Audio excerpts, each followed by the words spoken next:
Hi, Caleb from Brownells here, and in today's tech tip, we're going to be installing the Midwest Industry stock on the Beretta 1301 shotgun. Specifically, we're going to be working with the 1301 Tactical, but let me show you what this Midwest Industry stock is all about. So this is it right here. If you're familiar with their lever gun stocks, this is very similar to that, but it's for shotguns. So we have the one, at the time of this video anyways, we have one for the 1301, and then another for the Mossberg 590 and Remington 870. So let's just kind of jump right into it and we'll just go from there. So we have our 1301 Tactical. Step 1, make sure it is unloaded. Alright. Step 2 is to just repeat step 1. Okay. And then all we're going to do at this point, we're not going to really disassemble anything. We're just going to put it upside down in the vise. And I'm going to position it. Yeah, that'll work good for me. Just like so. And the vise we're using is, of course, the Brownells vise. The best gunsmith vise in the world. And we are now going to start disassembling this thing. So because this is the tactical version, it has this Mesa Tactical stock that it comes with. Which is, don't get me wrong, it's a great stock. But we already have a Midwest Industries 4N. We did an install video on that, so you can check that out. So we're just going to pair it up with the Midwest Industries stock. So to remove this Mesa Tactical, first thing we need to do, if you notice, there's this tab right here on the back. That's to remove the butt pad. You're just going to push in firmly and push back, and it's going to cam open just like that. Now on the inside, you'll notice that you're going to need a socket. That is a 13mm, so just grab yourself a 13mm socket. If you don't have one, go to the store and buy one. Everyone should have a good set of sockets. Alright, and we are just going to pull that off. Nice and easy.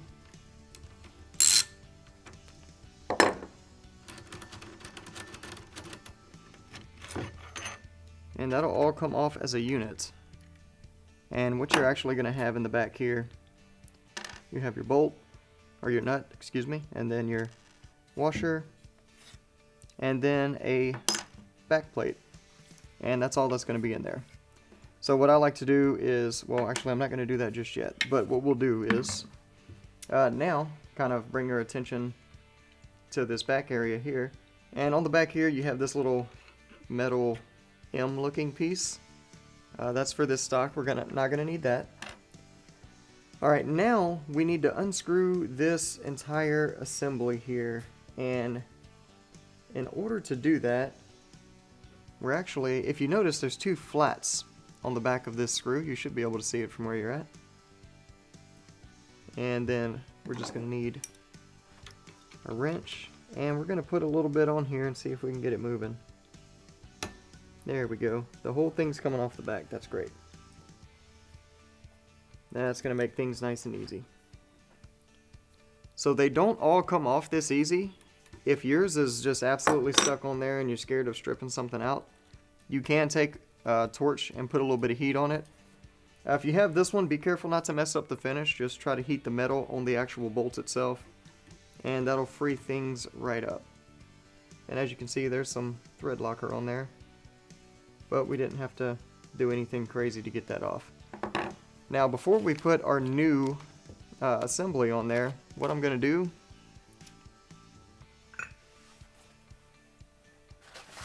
is I'm going to take some Q-tips. I'm also going to drop some things on the floor. But I'm just going to clean up this back area a little bit here. Get some of that stuff cleaned up. Alright. That'll be good enough. I'll drop more things on the floor. Okay. Now, we're just going to take this stuff back here.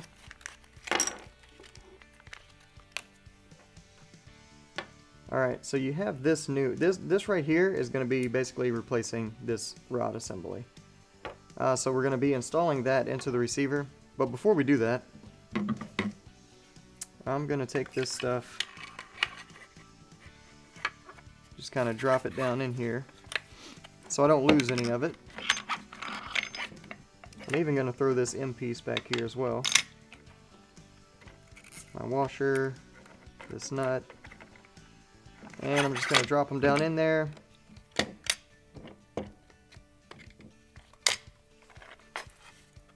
Reinstall my butt pad, and now I'm not going to lose any of the stuff for this stock. We can set that out of the way. Alright, so we have these two pieces here. This piece is actually the lock nut for this piece. And what we need to do right now, though, is get this installed to the back of our firearm.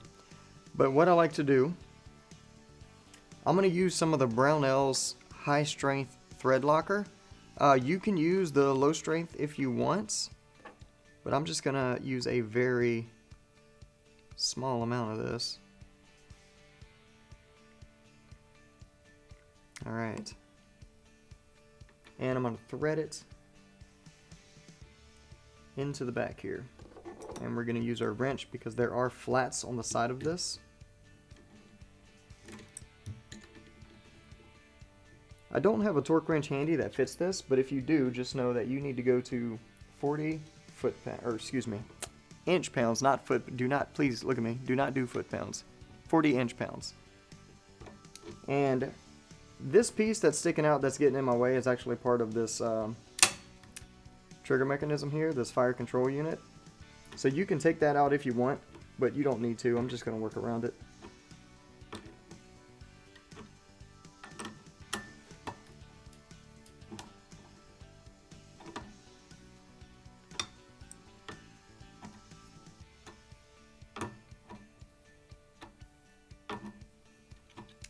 Alright, we're getting close.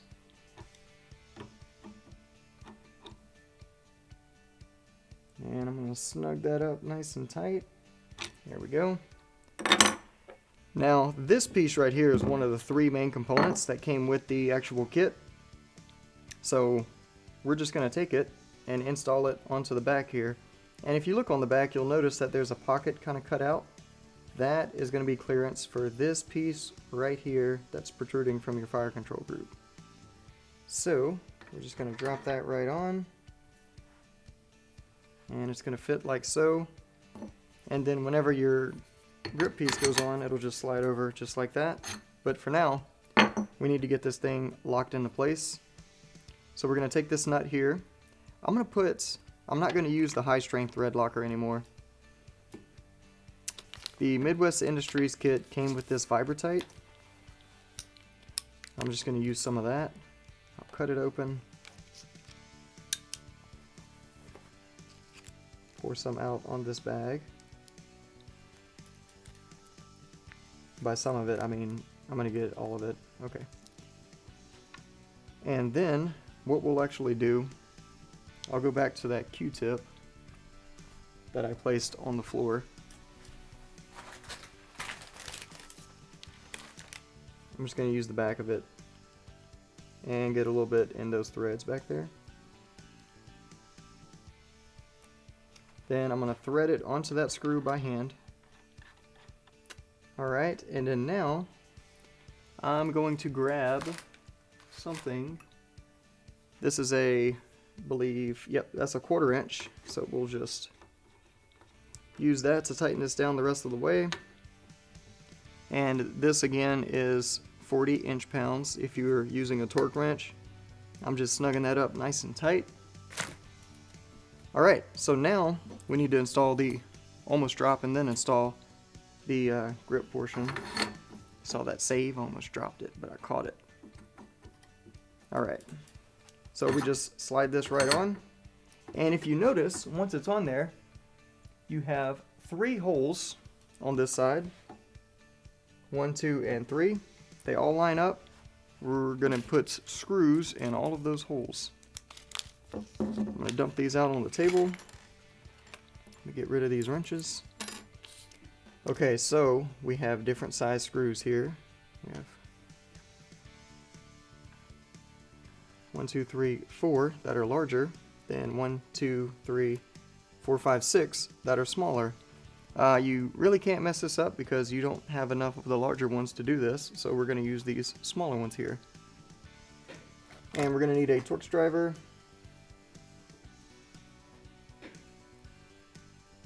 We're going to use a T15.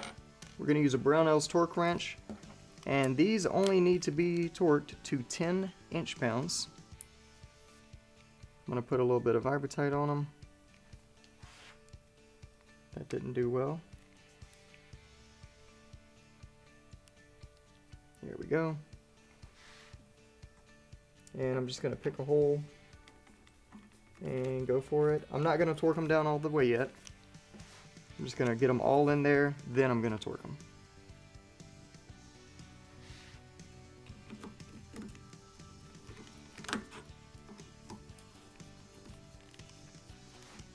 Pretty straightforward here.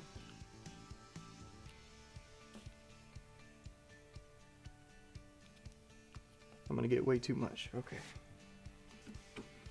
Starting to make a mess. Alright, so there's 3 on that side. And I know you're not going to be able to see it, but you're not missing anything, so I'm not going to bother turning it around. But I'm just going to do the exact same thing on this side. And if you notice, this Vibratite starts to dry kind of quick. It gets a film on top. Do not eat it. It is not edible, regardless of how it looks or smells. Alright.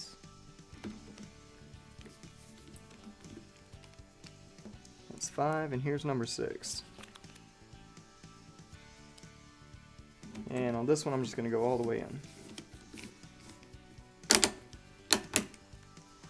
And we're going to torque them down.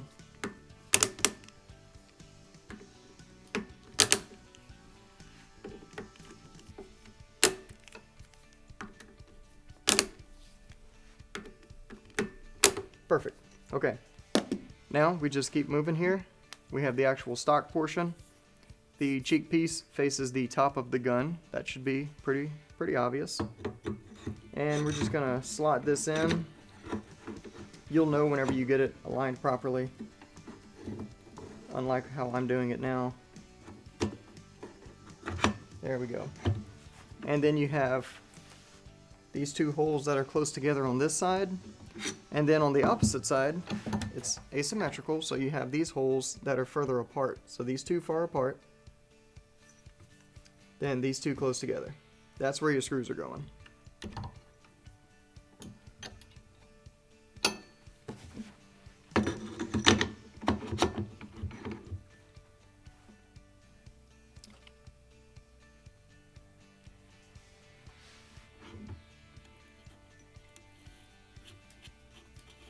And these are a bit larger, so I'm just going to get them started by hand. And for this, we're not going to use the T15 driver. These screws use a different driver.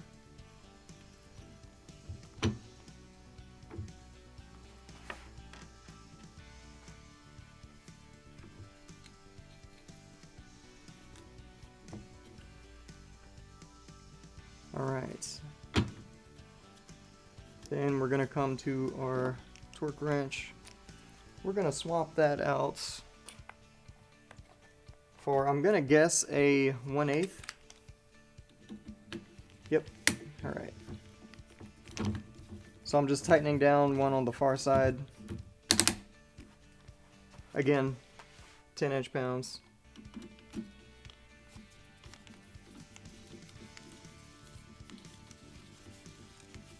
And I know 10 inch-pounds does not feel like a lot, which is why we're using the Vibratites. Alright. But it is plenty.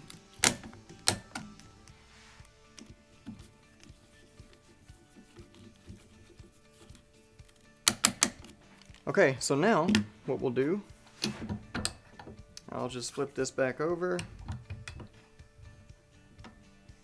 And if you notice, you have your cheek piece up here. You can raise it up, lower it, and it's reversible. We're going to flip it around because I'm going to be shooting this left-handed.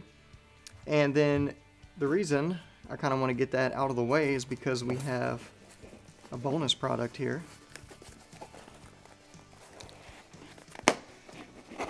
I've opened boxes before, I promise. We'll place that neatly over there. But you have a shot shell holder that's going to mount right here. So because I'm shooting this left-handed, I'm going to mount it right here, so I got to get this cheek piece swapped over. I'm going to use my screwdriver real quick here.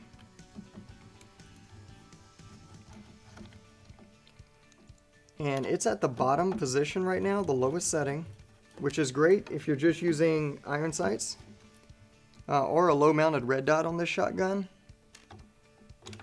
But since we're going to be putting a red dot on here, that's going to have a little bit higher of a mount on it. I'm just going to raise it up one notch and we'll just adjust it from there in the future if we need to.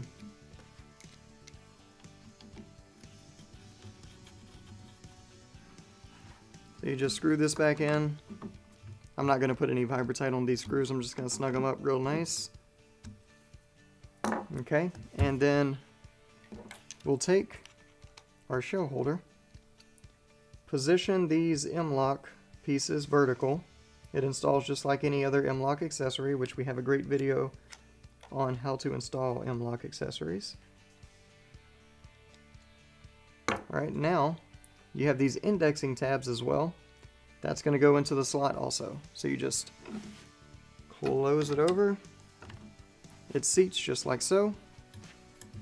And to install the M-LOK, you just loosen and then tighten. Oh, didn't loosen far enough there. There we go.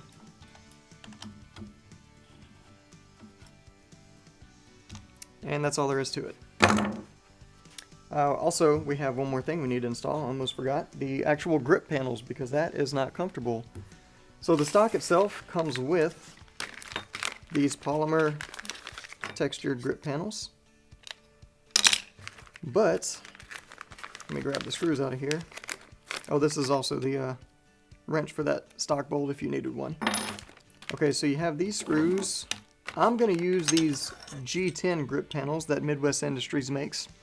For two reasons. The gray looks cool with the gray of the shotgun, and because the G10 is, the texture is a little bit more aggressive and I like that. And these grip panels I actually got for the lever guns, because we have the Midwest Industries lever gun stock, and they fit in here also, which is great. Alright, so we're gonna take these screws. I'm not going to use any of the Vibratite on these. I'm just going to snug them up. So you just make that nice and snug. Again, if you wanted to do this, I'll call it by the book, then use a little bit of Vibratite and go to 10 inch-pounds. But they only go in one way, they fit right into the slot, and then you just tighten them down. Alright, and that's right there is all there is to it. So that is the Midwest Industries stock for the 1301 Tactical, but it'll fit on any of the 1301s just fine. So if you have any questions, comments, feel free to leave them down below. And if you need help with anything for any reason ever, feel free to give us a call on the tech line. We'll be happy to help you out. Thanks for joining us, and we'll see you next time.